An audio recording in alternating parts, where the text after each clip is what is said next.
A quiet single father, dismissed as powerless for years, steps into a courtroom alone, only to reveal a truth powerful enough to turn every whisper of doubt into stunned silence. Adeel woke before dawn, just as he always did, with a familiar heaviness resting on his chest. The apartment was dim and still, and for a few seconds he lay quietly, listening to his daughter breathing in the next room. Mira's gentle presence had become the light that steadied every difficult day. He rose carefully, trying not to wake her, and moved to the kitchen to begin their usual morning routine. He heated water on the stove, rubbing the fatigue from his eyes. His shift at the warehouse had ended late, leaving his muscles sore, but none of that mattered. What mattered was creating a sense of calm for Mira. When he woke her, she blinked softly and smiled with a warmth that eased him. "Baba, is it morning already?" she asked, hugging her pillow. "It is, my little star," he whispered, brushing her hair aside. "Let's start our day." They shared bread and tea at the table, and Mira excitedly talked about a school project she wanted to finish. Adeel listened with quiet joy. Before leaving, she tugged his sleeve and said, "You look tired." He smiled. "Just thinking too much." She hugged him, and he held her longer than usual, drawing strength from her small arms. After dropping her at school, he walked home with the chilly air brushing his face. Something in him felt unsettled, though he couldn't explain why. When he reached his apartment, he noticed an envelope beneath the door. His name was printed sharply across it. He opened it, and the world seemed to tilt. It was a court notice. His ex-in-laws were demanding custody of Mira, claiming he was unfit and unstable. His breath tightened as he reread the lines, hoping he had misunderstood. But the message stayed cold and final. He sat on the floor, the letter limp in his hands, memories of his late wife washing over him. He had promised to protect their daughter, and now the promise felt fragile. After several minutes, he forced himself to stand, splashing water on his face to stay steady. Later, he sought advice from 2 neighbors, and both urged him to hire a lawyer, but the cost made his stomach twist.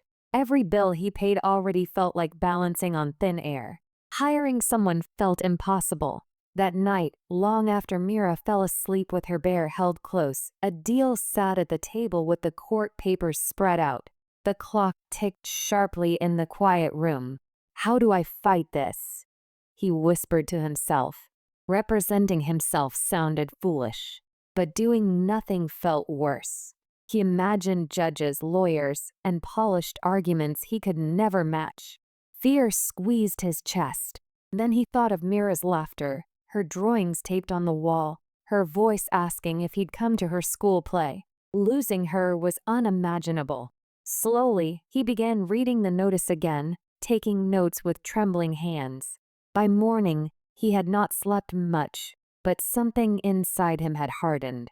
If he couldn't afford help, he would prepare alone. He walked Mira to school, smiling even as worry pulled at him. She sensed it, but didn't ask. As she turned to join her friends, she called, "Baba, don't forget to eat." Her voice steadied him. Back home, he gathered documents, rent receipts, school reports, medical records, letters from teachers. He placed everything neatly in a folder. Then he practiced speaking, describing their routines, his work, the care he gave. At first his voice shook, but gradually it steadied. When the court date arrived, Adeel woke before the first hint of light. He dressed carefully, straightening his collar several times. He paused outside Mira's room, listening to her soft breathing but not waking her. Her peacefulness gave him courage. At the courthouse, whispers followed him as he walked down the hall. People glanced at him with quiet judgments, assuming the outcome before anything began. He kept moving, though every step felt heavy. When he pushed open the courtroom door, his hands trembled. He took a slow breath and whispered the promise he had once made to his wife. "I will protect her." The courtroom was bright and cold. His ex-in-laws sat with their confident lawyer near the front. Adeel lowered his eyes and steadied his breath as he took his seat. When the judge entered and the room rose, his heart pounded, but he stayed upright. The hearing began. The opposing side looked sharp, prepared, certain. Adeel felt fear lingering at the edges of his thoughts, but another feeling rose quietly beneath it: resolve. He wasn't a lawyer and he wasn't wealthy, but he loved his daughter with a depth he couldn't fully express. As the opening statements began, Adeel listened carefully, steadying his pulse. The lawyer for his ex-in-law spoke confidently, describing him as overworked and unable to provide stability. Each line felt like a blow, yet he kept his shoulders straight. When they displayed photos of the ex-in-law's large home, emphasizing comfort and security, a quiet ache pressed into his chest. Still, he reminded himself that love was not measured in square footage. During a recess, he stepped into the hallway, breathing slowly. A woman nearby noticed his tense posture and asked softly, "Are you representing yourself?" He nodded. "That's brave," she said. Her simple words settled inside him like a small anchor. When he returned to the courtroom, he felt steadier, holding on to that sliver of support. When the judge called for his response, Adeel rose. Every gaze in the room shifted to him. For a moment, silence pressed heavily around him.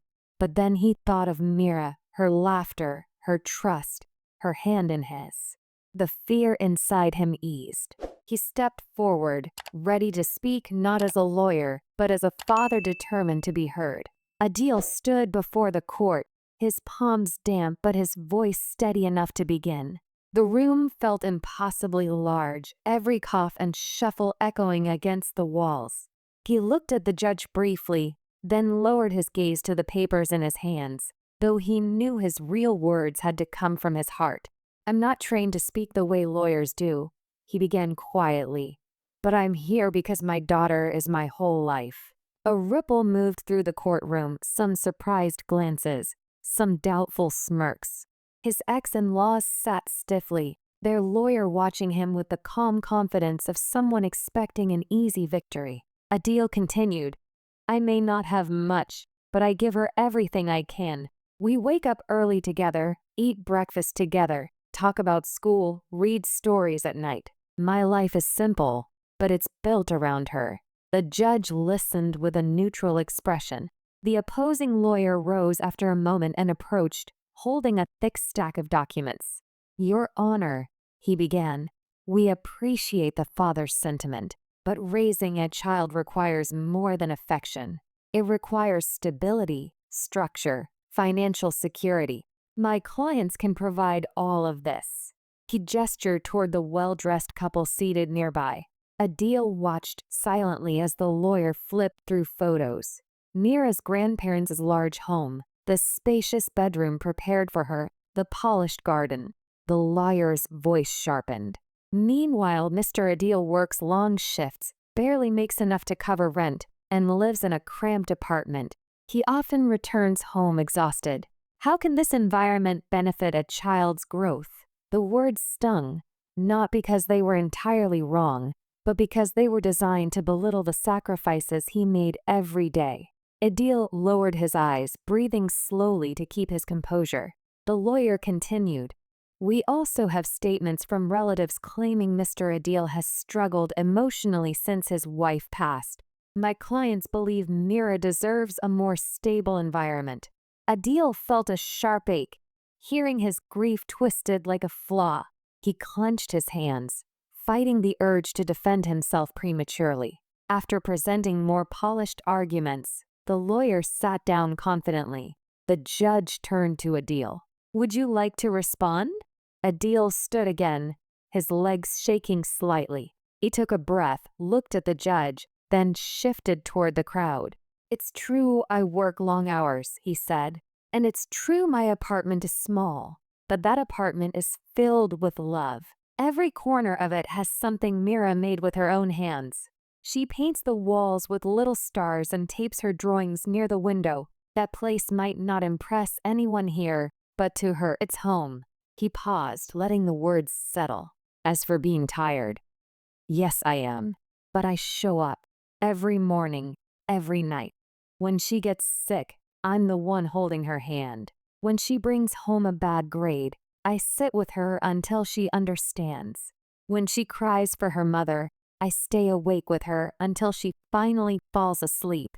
His voice broke slightly, but he steadied himself. That's what being a parent is. Not perfect houses or expensive toys. It's showing up when it's hardest. Some people in the courtroom softened their expressions. The lawyer shifted, annoyed. Adeel continued, and I need to say something else. My in-laws were not always the caring, concerned grandparents they want you to believe. He reached into his folder and pulled out a printed message. I had hoped I'd never need to bring this here, but I cannot stay silent when my daughter's future is at stake. He handed the message to the judge. The judge read it, eyebrows raising slightly. The lawyer tensed. Adeel explained. That message is from when Mira's mother was in the hospital. They refused to visit her because they didn't approve of her choices. They cut ties for almost a year. They only returned when she passed away. I didn't want to use this against them, but they're pretending they've always been present. Gasps sounded from a few seats. The lawyer stood abruptly. Your Honor, this message is taken out of context. The judge lifted a hand for silence.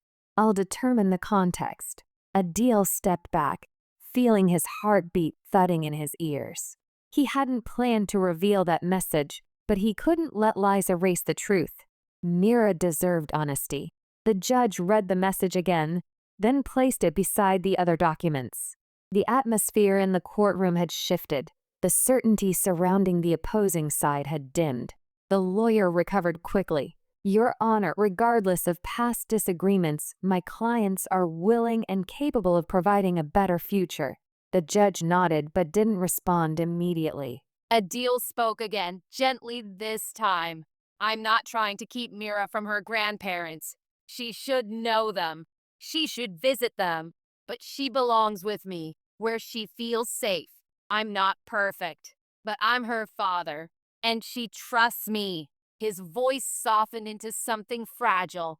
Please don't take her away from the only home she truly knows. Silence filled the room.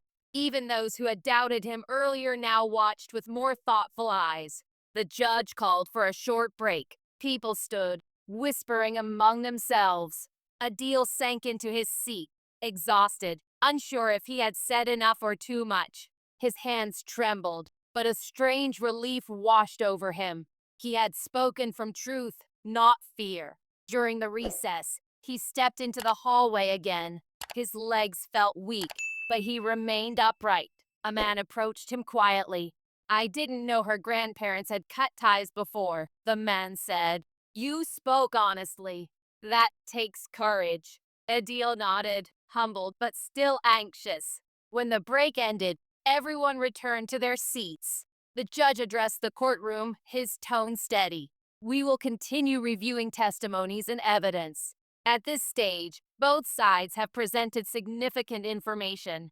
Adeel inhaled deeply. The chapter closed with the judge saying, we will move into witness statements next. Adeel sat straighter, knowing the next moments could reshape everything. But for the first time since receiving that letter, he felt something unfamiliar rising within him.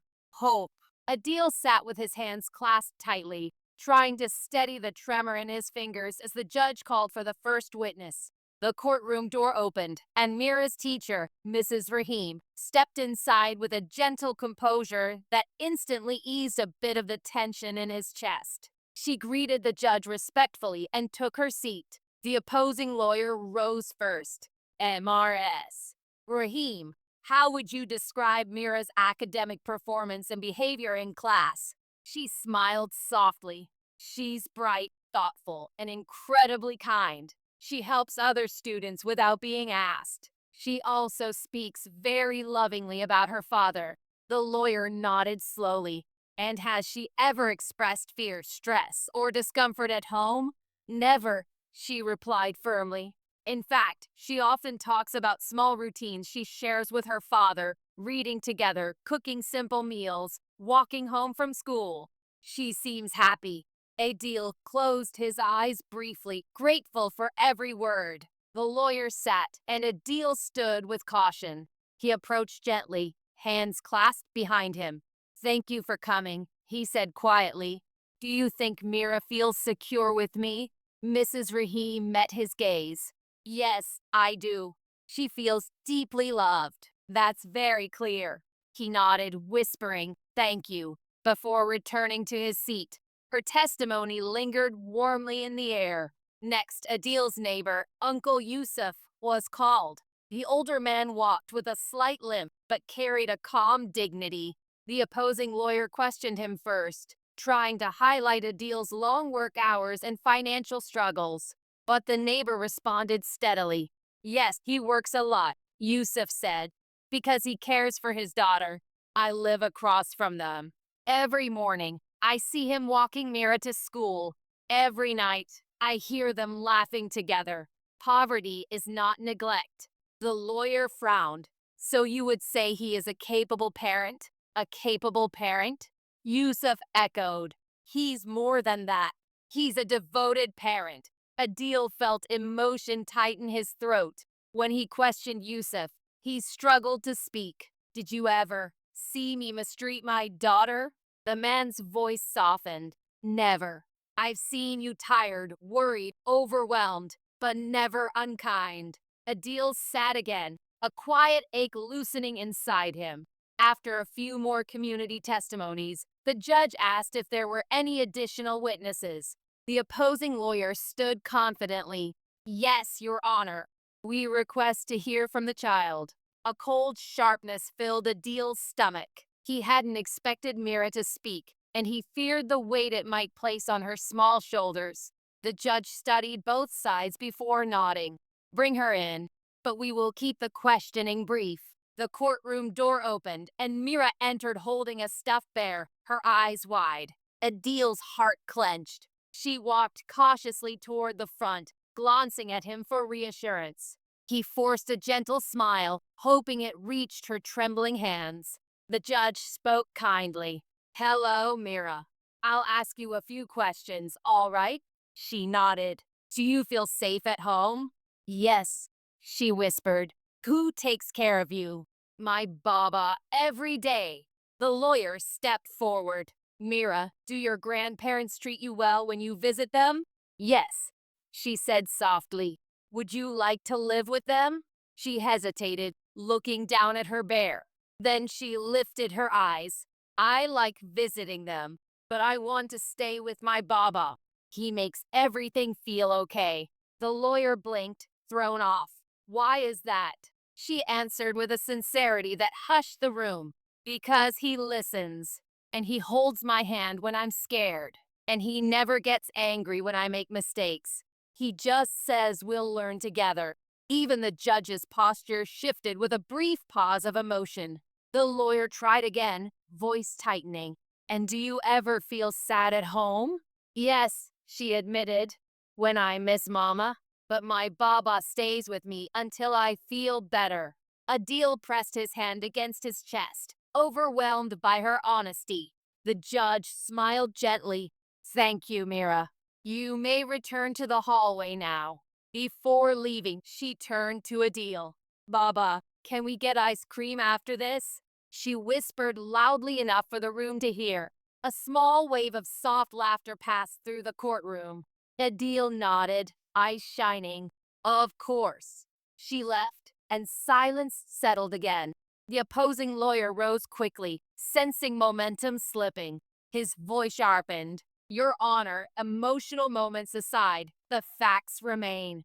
Mr. Adeel struggles financially. He cannot provide the same quality of life my clients can. And while his love is admirable, it is not enough." Adeel forced himself to breathe slowly as the lawyer continued. "My clients offer comfort, structure, resources, and a home environment far superior to the father's cramped apartment." Then the lawyer's tone grew colder. "Furthermore, Mr. Adeel has shown signs of emotional instability. His wife's passing deeply affected him." Adeel felt a sting but restrained himself. The judge finally turned to him. "Mr. Adeel, I will allow you a final statement before we close for deliberation. He stood slowly, every step heavy with emotion. The courtroom grew still. He didn't hold papers this time. He wanted to speak without hiding behind notes. I don't deny that I've struggled, he began. Losing my wife broke something in me, but it also made me determined to protect the one piece of her I still have, our daughter. He lifted his chin, voice trembling but unbroken. Maybe I don't have the biggest house or the best salary. Maybe I come home tired some nights. But every decision I make, every hour I work, every meal I cook, it's all for her. My life begins and ends with her. He paused, letting the room breathe with him.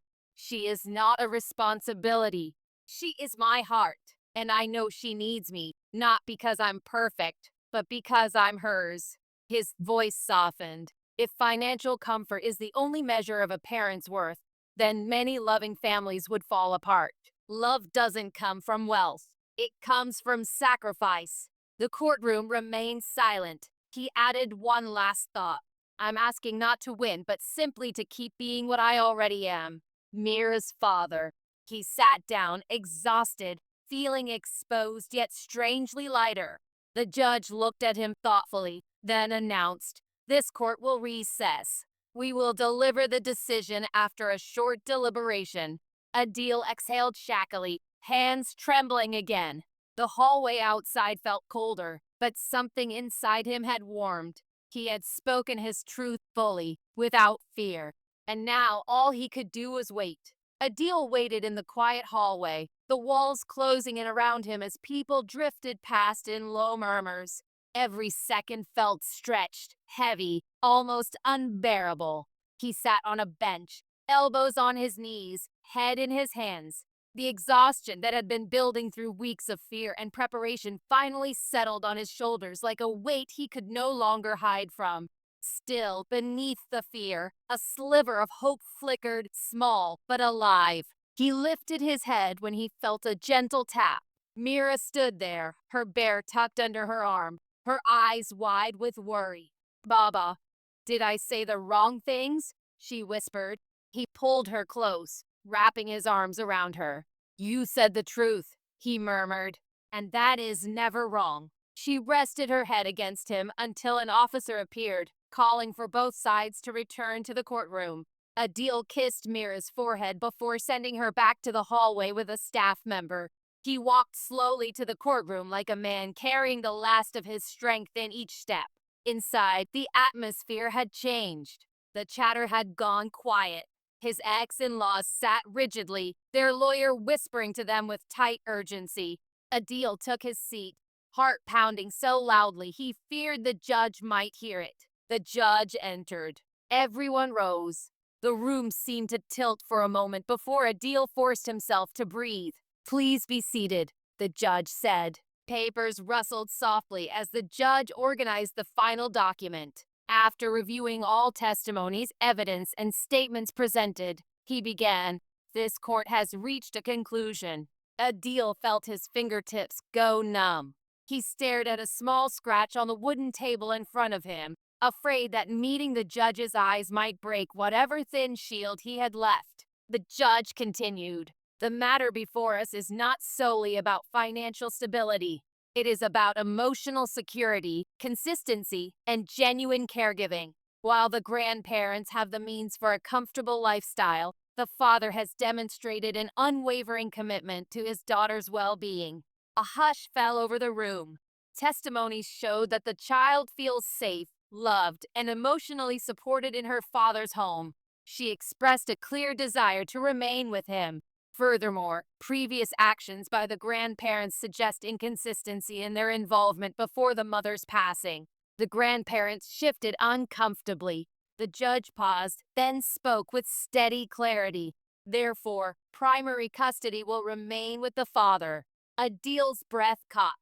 He blinked hard, unable to fully process the words. The judge continued, "The grandparents will retain visitation rights, to be scheduled reasonably and with the child's comfort in mind. This court encourages both sides to rebuild trust and coexist as a supportive family for Mira's future." The gavel struck. Court is adjourned. The sound echoed through the room, but Adeel barely heard it over the rush of relief that flooded him so intensely he felt dizzy. The world blurred. His chest tightened, but with relief instead of fear. He covered his face with his hands for a moment, letting silent tears gather at the edges of his eyes. Not of grief, of freedom. He felt someone approach. He looked up to find the grandparents standing before him, not angry, surprisingly softened. The grandmother wiped her eyes. "We didn't expect." She paused, voice trembling. "She loves you very much." Adeel inhaled deeply. "She loves you too," he said quietly. "I never wanted to cut you out of her life." The grandfather hesitated. "We acted out of fear, maybe pride, but today showed us something we didn't see before." Adeel nodded gently. "Let's try again. For her." The grandmother placed a hand over her heart in shaky agreement before they stepped away. Their lawyer gave a stiff nod, acknowledging the outcome. Adeel left the courtroom and stepped into the hallway where Mira sat swinging her legs. She looked up eagerly. "Baba, what happened?" He knelt before her, tears slipping freely now. "We're going home," he whispered. Her face lit up. She flung her arms around him, squeezing with all the strength her small body could hold. He lifted her up, burying his face in her hair, inhaling the sweet comfort that had kept him fighting from the start. "Can we still get ice cream?" she asked against his shoulder. He laughed, the sound breaking through him like sunlight. "We can get 2 ice creams." They walked outside into the afternoon light. The air felt different, lighter, open, full of possibility. Mira chattered about sprinkles and new flavors, unaware of the storm that had just passed. Adeel watched her with awe, grateful that she could move through the world with such innocence, grateful that he had protected that innocence for another day. They reached a small ice cream shop nearby. They sat together on the curb, Mira swinging her feet as she licked melting drops from her cone. Adeel barely touched his. He kept smiling, kept watching her, kept thanking every breath for what he had been spared. "Baba," she said between bites, "were you scared today?" He exhaled softly. "Yes," he admitted, "very scared." "But you were brave too," she said knowingly. He nodded. "Because you were worth being brave for." Her small hand reached out, gripping his. "I'm happy," she whispered. His chest tightened again, not with fear this time, but with a gratitude that felt almost holy. "Me too." They walked home hand in hand, the city buzzing around them, unaware of the quiet victory unfolding between a father and his daughter. Their apartment wasn't large or luxurious, but when they walked inside, Mira ran to the window, checking her drawings, touching the wall she had decorated with stars. She spun around. "It feels warm today," she said. Adeel stood in the doorway, watching her with a heart fuller than he had ever known. "It does," he murmured. That night, as he tucked her into bed, she whispered, "I'm glad you're my Baba." He brushed her hair gently. "I'm glad you're my daughter." She drifted to sleep quickly, her small breaths filling the room with peace. Adeel sat beside her for a long time, tracing the outlines of the life they had fought for. The battle had scarred him, drained him, reshaped him, but it had also taught him that love, when carried with honesty, had a power deeper than fear. He whispered softly into the quiet room, "We made it." And for the first time in months, he allowed himself to believe the simple truth. They were safe, they were whole, and they were home.